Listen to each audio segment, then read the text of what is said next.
Salamat Miss Cathy, tama ka no, naging ganap na bagyo na po itong low pressure area na binabantayan natin sa kanlurang bahagi ng ating bansa at tinatawag nga ngayon si Bagyong Kiko. Alas 4 ng hapon namataan ang sentro ni Tropical Depression Kiko sa layong 280 kilometers northwest ng Puerto Princesa o 320 kilometers west ng Coron, Palawan.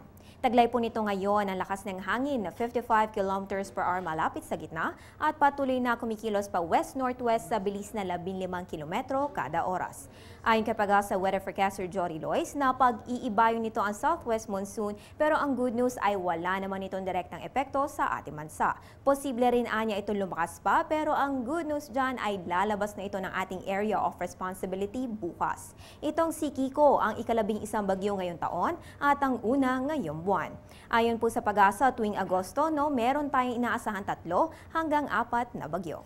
Sa mga susunod na oras naman, maganda po ang panahon dito sa May Visayas. May ilang pag-ulan naman sa Metro Manila at natitirang bahagi ng Luzon, dulot po yan ng wind convergence. Ang buong Mindanao naman ay makakaranas rin ng mahihina hanggang katamtamang pag-ulan at thunderstorms dahil sa Intertropical Convergence Zone. Dagdag ni Jory, bagamat umiiral nga ang ITCZ, wala pa namang namomonitor na posibleng sama ng panahon.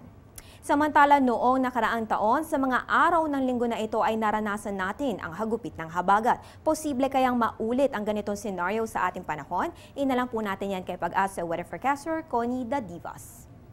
Kung tanong natin is posible pong mauulit yon, pero sa ngayon mababa po ang chance. At sa nakikita po natin, yung comparison po natin for last year na month of August, maulan pa rin po tayo last year. At ang nag-trigger naman po sa habagat last year ay yung meron tayong malakas na bagyo sa labas po ng Philippine Area of Responsibility na hindi po pumasok sa power line. Ayun po naghatak ng malakas na paulan na dulot ng habagat.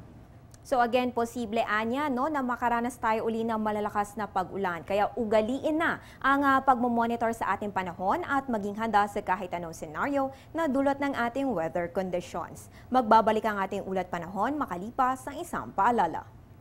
Teng, ang package. Ma'am, sabi ng Air 21 on the road na. Ano, Teng? Ang package. Ma'am, sabi ng Air 21 na receive na. Okay, very good. Basta padala, sagot ka ng Air 21. May real-time delivery updates via text para worry-free ka. Teng, ang package, napadala mo na? Yes, ma'am, sa Air 21. Sa Air 21, sagot ko, padala mo! Narito ang pagtaya ng panahon sa mga pangunahing lungsod ng Pilipinas para sa mga susunod na oras. Simulan po natin sa Luzon. Mataas na dito sa Maylawag City na may 25 to 32 degrees Celsius, habang malamig po sa may Baguio City na may 16 to 24 degrees Celsius. Punta naman po tayo ng Visayas, mababa na ang 24 to 30 degrees Celsius sa may Iloilo at Bacolod, habang mataas naman sa Metro Cebu at Tacloban na parehong may 25 to 30 degrees Celsius.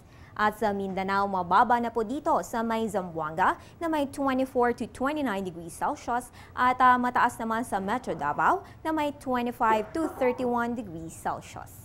At para naman bukas, sisikat po ang araw alas 5:40 ng umaga at lulubog alas 6:23 ng gabi. Maging una sa ulat panahon, tumutok sa PTV alas 5 ng umaga para sa nangungunang programa naghahatid ng weather updates ang Panahon TV. At yan ang pinakahuling balita mula dito sa Pag-asa DOST. Ako po ang inyong Weather Girl April Enerio para sa Telebisyon ng Bayan. Balik sa iyo, Miss Cathy.